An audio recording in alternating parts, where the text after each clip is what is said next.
Hi, my beautiful people. My name is Naomi Tataw, and I'm live and direct from the city of blinks, the city of lights, Dubai, United Arab Emirates. It's a new chapter, and you are all welcomed. This chapter is a little bit here and there with societal topics, but most especially in the beat of trying to inspire someone out there. A few others and myself will be sharing our immigration experiences, especially in the UAE. So stay tuned.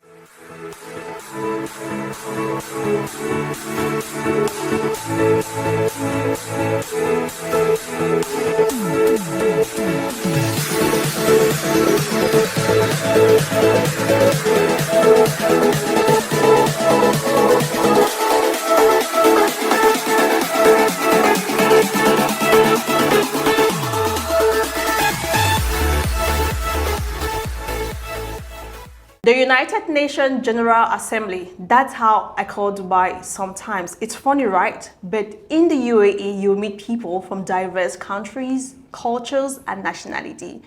Some people rushed into the United Arab Emirates and rushed out. And some people stayed, took on the conquest, and they are champions today. So in today's episode, I have Mr. Aaron here today with me. He's about sharing his experience with us to inspire someone who is struggling in the UAE. So, Mr. Aaron, how are you doing today? I'm very good. Thank you. Yourself? I'm fine. Thank you so much. I want to first of all thank you because it's not easy to leave your schedule, busy one. I know for sure. Happy birthday. Thank you. Thank you so much. And I really do appreciate your time. Sure. Yeah, so normally I ask some random questions and you just give me your responses to inspire someone out there because you know West Africans in the UAE, some of them are going through a lot of problems, and you'll be thinking that, oh, you're the other person going through that problem. But believe me, some people have been here for years and have gone through worse things that you are facing right now. Yes, you watching me. And they made it through. So you just give me your answers, okay? Sure, that's fine. Okay, number one question is, why did you leave your country? Okay, so for me, I really had no plans of coming to the United Arab Emirates. Yeah. Of course, growing up as a young man, it was, it's our dream. It was our dream at that time to one day travel out. You know, the so-called notion of bush fallers. Yes. You know, when people come in December and blah, blah, blah. So I had that dream as well, but the United Arab Emirates was never an option on the list. So, we were thinking of places like the UK, definitely, the United States of America, Canada, maybe Europe. Yeah, but the UAE was never on that list. However, you know, you have plans. You make plans. Why? Maybe when you're writing your advanced level, you're getting into the university, you have all sort of dreams, but then reality sets in. Definitely. You know? Anyway, my story is not that bad, to be honest, because right after high school, I went into professional studies. Okay. Yeah, I was being trained to become a chartered accountant through ACCA. And then at some point, you know, not very long from after high school, I started working and studying at the same time. Oh, that's nice. And things looked like they were going well, okay, you know, until I hit a roadblock, you know, and I couldn't find something as reasonable as what I had. Okay. Then I started looking to the option of traveling out. Okay. And United Arab Emirates became a very good option because my brother was already here. So I was going to ask the next question, like, why did you choose the United Arab Emirates? Yeah, I mean, like I said, my brother was already here. Okay. And despite the fact that I would have maybe preferred the UK and so on, it was just a lot faster and a lot cheaper to move to the United Arab Emirates. And I felt comfortable because despite whatever notion I had of the Arab world, my brother was already here. Okay. And I felt like, okay, if my brother is there and he's been there for a year and nothing bad has happened, and it's a lot easier compared to the other options. So I said, okay, you know what, let me give it a shot. Okay, because you know for sure that many of my guests will always tell me I chose UAE because it was faster, it was cheaper. Yeah. So that story goes on and on for everyone that came here or has been here before. Okay, so how did you find yourself in the United Arab Emirates? Like your visa, how long did it take? When did you come in? How many months visa did you make?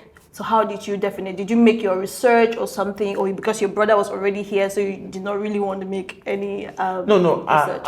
I am not one to actually do things without thinking or without thinking them through. So I already, even before I decided to move here, I mean, based on what I just explained before, I already had a bit of knowledge on the UAE, because before my brother moved, like that was a year before I did, I was an integral part of that process when it comes to research.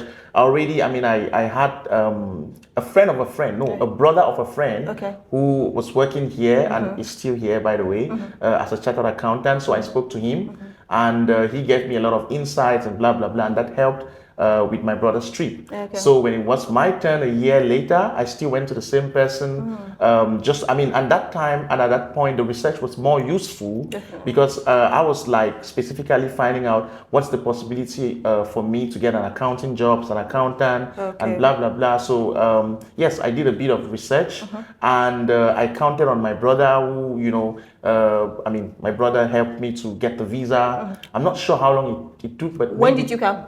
So I moved here first on a 2 months visa, by the way, just to answer your question, and that was in November 2014. Because November 2014, they were not doing 2 months visa up at like that. They will do you 1 month and 1 month renewable. No, I think in my case, I got a 2 months visa. I'm not sure how. In November 2014, I got it. I think there was no 3 months visa. There was not 3 months. It's 2 months. They'll tell you it's 2 months, right? But it's actually 1 month, then 1 month renewable. Okay. So I think my brother arranged for that. Like in my mind, I knew, okay, I have 2 months, days. 60 days to get a job. So that's my story. Okay.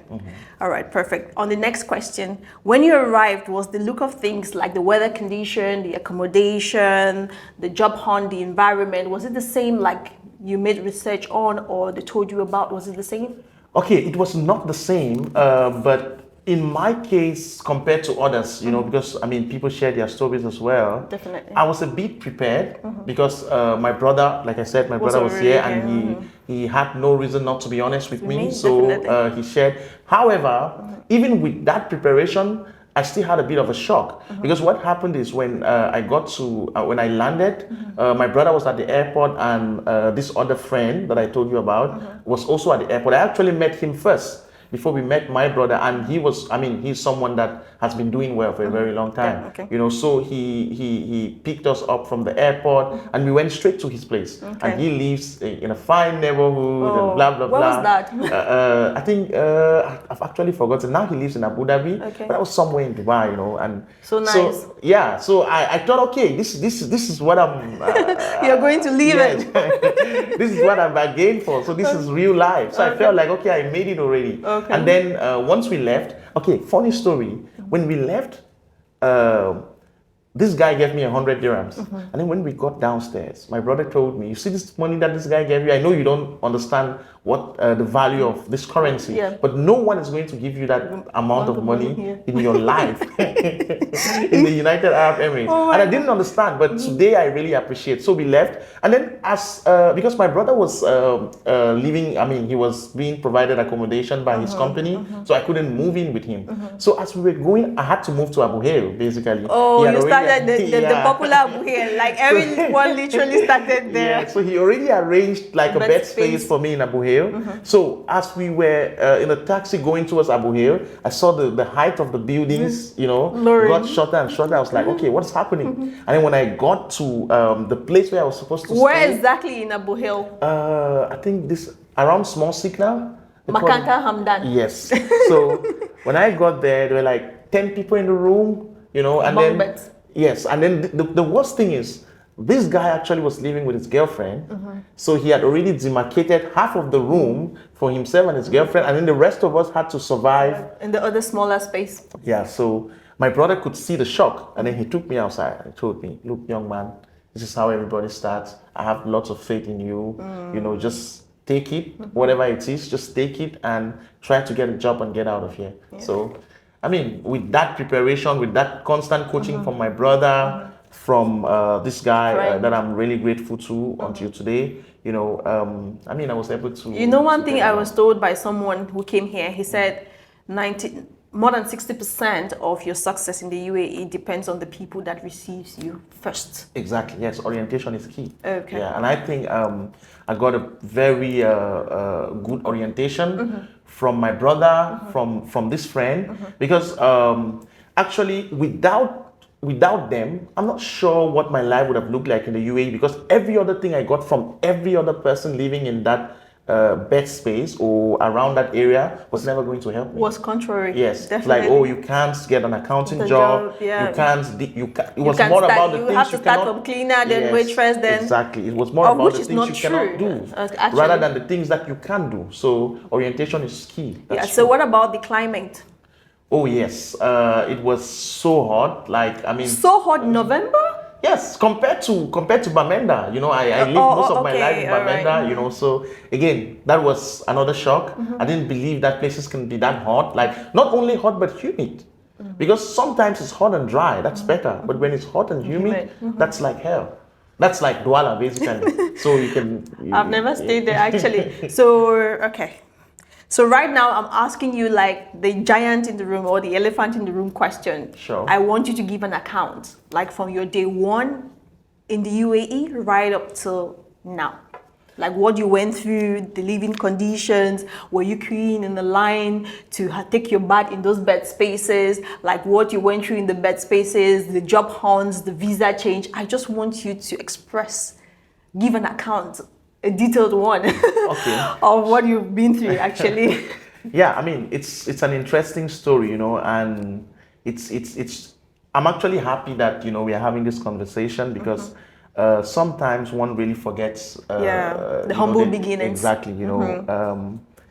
Yeah, so again, like I said, I moved to a bed space where like 10 people in a room. You're right about the queuing. If you have to go take a shower, if someone else is in there, you have to wait. At least you saw bed space. I have people that have come here and they saw floor spaces. And I was like, I saw bed space. That floor space you're telling me, I'm still trying to imagine it. Like, they were not bunk beds. Like, they will just pack the beds in the night, right? In a day, they'll pack up the beds a day. Then at night, you just take your own small mattress and look for a space to put it on it. I'm just like, so what? You can see, like, I had a better experience. Thanks to my brother and this friend. So, I mean, it was tough for the first 2 months at least. Okay. I mean, the first few nights were the worst, because I had like this. I had never heard of bed bug. Oh, everybody has that story. I had never. So the next day, when I got up in the morning, they were like, you know, swollen. So yes, my body was swollen, itchy, and blah blah blah. Then I called my brother and I was complaining, you know, like, I cannot take this anymore. Maybe I will go back. And he kept encouraging me, like, everybody goes through that. I went through that. You have to go through that. And once you get a job, you can get a decent place to stay. And you know, I called my mom. But because my brother already advised me not to, you know, like, explain exactly what is happening, so I kept saying everything is fine. And my mom was like, look, if you're struggling, you can come back. There's a place for you at home, and blah blah blah. I'm like, no. Mommy's boy, actually. So I was like, you know, I'm going to. So I made up my mind. Actually, it was an inspiration. When I got up every day, I told myself, I have to do something. I have to make it here, because I was talking to this guy every day. He's an accountant. He has a decent job. I saw where he lived. He lives well. So I was like, you know what? I can do it. If he could do it, I can do it as well. So then, in my life, I've been helped by so many. I've always had a lot of mentors. So I called another mentor of mine, for Gabriel, he's a chartered accountant as well. I called him, and he sent me his CV, you know, and I think that's what actually gave me a head start, because that is not like, compared to every other thing that I got around, that's on a different level. And I've passed that same format to a lot of guys, and you know, they've been able to, you know, get really decent jobs. So I used his CV, and you know, I like, you know, edited the CV, put in my information and so on. And then I think the next day my brother came back. Like, I think the next day he came back, because I got here on a Friday. Then on Saturday he came back, and we went to Dera. We bought a laptop. Like, we got everything that I needed. So when I got this CV, I was able to really start looking for a job. But everyone was telling me you have to try to get a cleaner job. Yeah, you just make have to, different CVs. Exactly. But I already made up my mind. I said, my last position in Cameroon, I was an audit manager. So I told myself, okay, if I cannot get something in the accounting field, I'm not going to be a cleaner. I'll go back. But luckily, thanks to French, the French language, thanks to the CV, thanks to the orientation from this friend and from my brother, on the 6th day, I was able to get an offer. But the thing is, I didn't actually start that job until my visa expired. Because once I got the offer, then they said, okay, they have to wait for the boss to come. And so long story short, and then I had to send my certificates to the UK for certification, blah, blah, blah, blah, blah, blah. It was a drag. Yes. And then eventually, while waiting for that, I got another part-time job somewhere in Business Bay at an accounting firm. So I kept myself busy, and when everything worked out, I had to go back. At that time, they were not doing visa change with you staying in the UAE. So I went back to Cameroon, and a few days later, the employment visa came, and that's how my journey in the UAE started. And from then on, it was more like, okay, I worked with that company for like 6 months, and it was really an amazing job and a good start in the UAE because I had to go back. That company was constructing a dam in Chad, so I had to, always go to Chad, come back. Sometimes from Chad, I even go to Cameroon and so on. So it was interesting. 6 months later, I changed the job. So that's the story. I don't know if I missed any part. Actually, you've no visa change. You did not go for any visa change or nothing. No. So I got a job on that 2 months on the 2 months visa that I had. Then I went to Cameroon. I did a visa change, but I went to Cameroon so they can send my employment visa, and then I came back on the employment visa. So no overstay or something? No. Okay, you've never had overstay. Yeah. So how many companies have you worked for until now? Okay, so I worked, for the first 3 years in the UAE, I was a full-time employee. Full-time employee, and I changed. I changed jobs quite a lot. So I moved around. I moved around quite a bit. And then I think fast forward, from the 4th year, I was more of an employee, but also an entrepreneur. Right now, I think I would like to think about myself as a full-time entrepreneur. So I think from the 4th year in the UAE, I founded my first company in the UAE. But already, even before coming to the UAE, I already had a company in Cameroon in the agricultural sector. I was running a farm. And then things didn't go very well, and then I had to shut that down. Then I started an e-grocery business here. So my life has been more of, full-time employment and a company on the side, and then I think as of 2019, I moved fully, into my startup. I actually quit my full-time job and I moved into the startup. I worked for 2 years, and then things didn't go very well. Then I had to go back to the job market and so on. And then now I recently, as of last year, I recently founded this brand that I'm putting on, SWYCHR, which is a mobile payments application. I wanted to ask that. Can you just give us details about this? So SWYCHR is a mobile payments application that empowers anyone with a smartphone to send or receive funds, pay or be paid by anyone, anywhere in the world instantly. So we use blockchain to make that possible.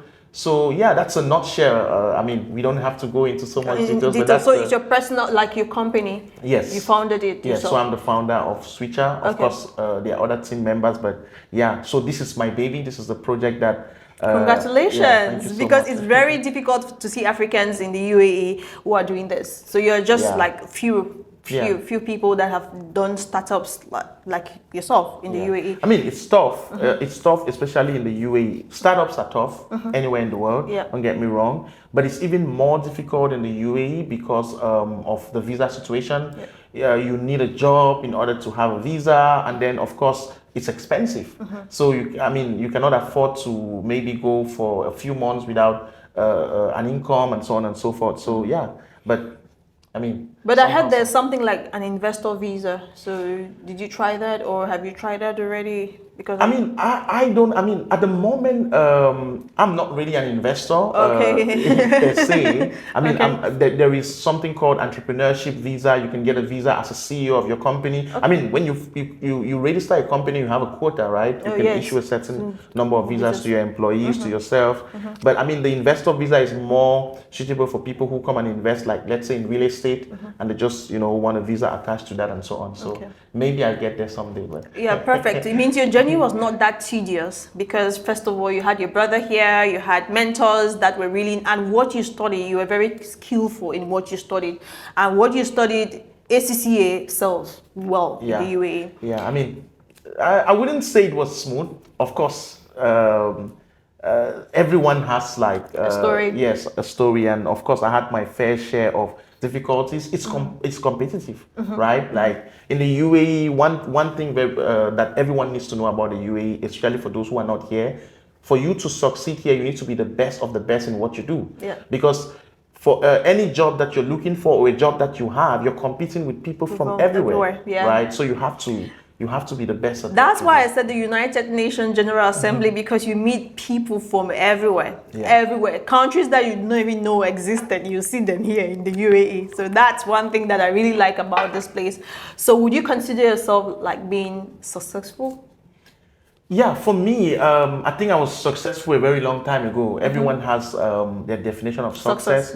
Looking at where I came from, I mean, where I started, for me, I considered myself successful a very long time ago because the things that I've done, the things that I've been through, and the things that I've been able to achieve in my short stay, it's not, I mean, if you just reason logically and looking at where I came from, you wouldn't be able to reconcile the two. So for me, that's my definition of success, just being able to survive and thrive and given progress. Where I came from. So okay, perfect.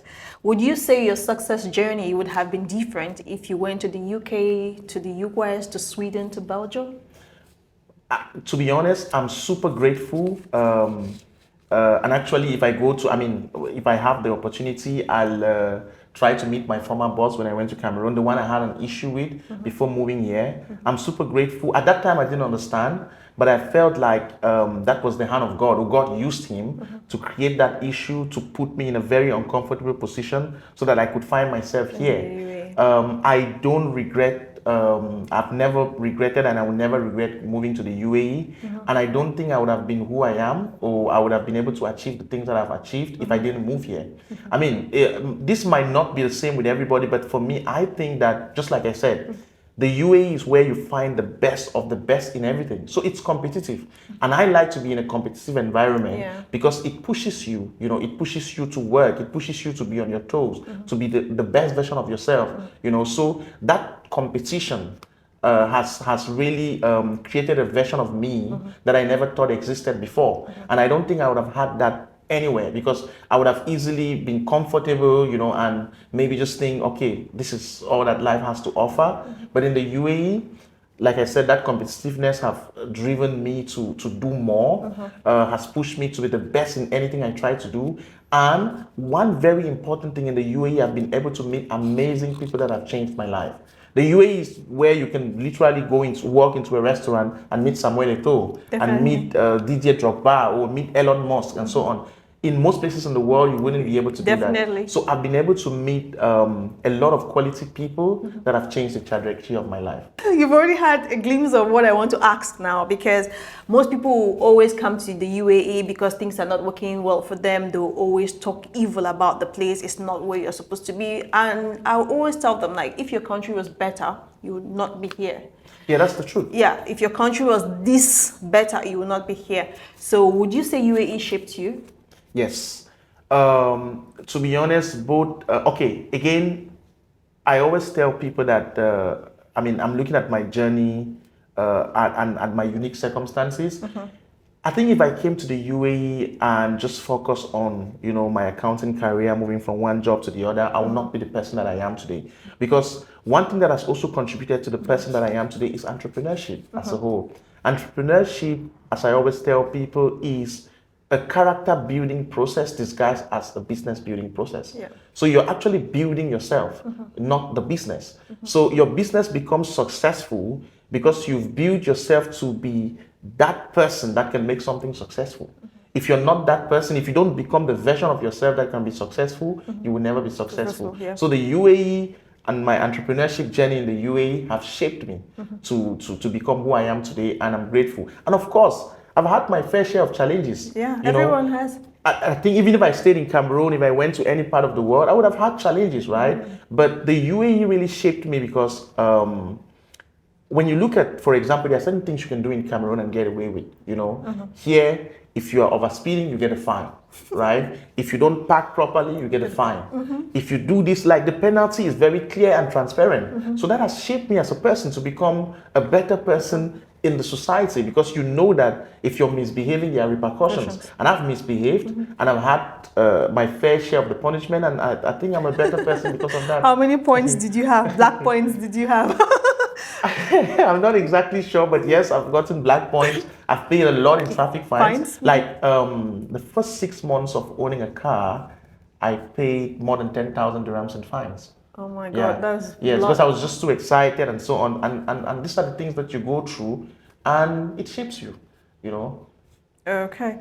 So what yardsticks of success did you use to get to where you are today? Okay, I think one very important aspect is discipline. Without discipline, you cannot achieve anything, whether you are in the UAE or in Cameroon or anywhere in the world. Yeah. Without discipline, you cannot achieve anything. So you have to be disciplined. And then you need to have a clarity of goal. Like you need to be very clear. A lot of people are, you need to be both clear and intentional. Yeah. A lot of people have a wish list of things that they want to do, or just dreams, without being very intentional and without taking action. Then those are just fantasies. Definitely. You have to be very clear, like, this is what I want to achieve.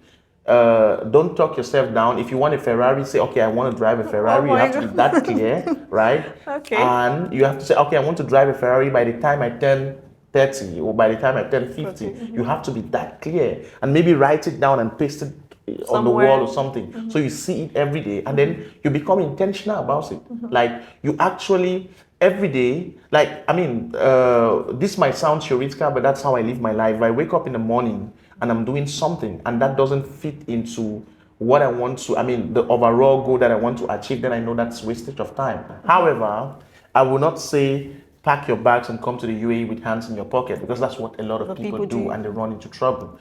You need to understand, let's put it this way. Let me speak to Cameroonians, right? Cameroonians and Nigerians, the West African crew. Yeah, but now I want to focus on Cameroon because, I'm not being self-centered here. The truth is, I want to speak to Cameroonians because I have that experience. I understand how Cameroon works. Both home country and the UAE. Exactly. So, one thing, if you're not useful in Cameroon, you will not be useful in the UAE. Thank you so much. Simple, yeah. Right? Don't think that you are not able to provide value in Cameroon and then you want to pack your bags and come to the UAE. Why am I saying that? The UAE is 100 times more competitive than Cameroon.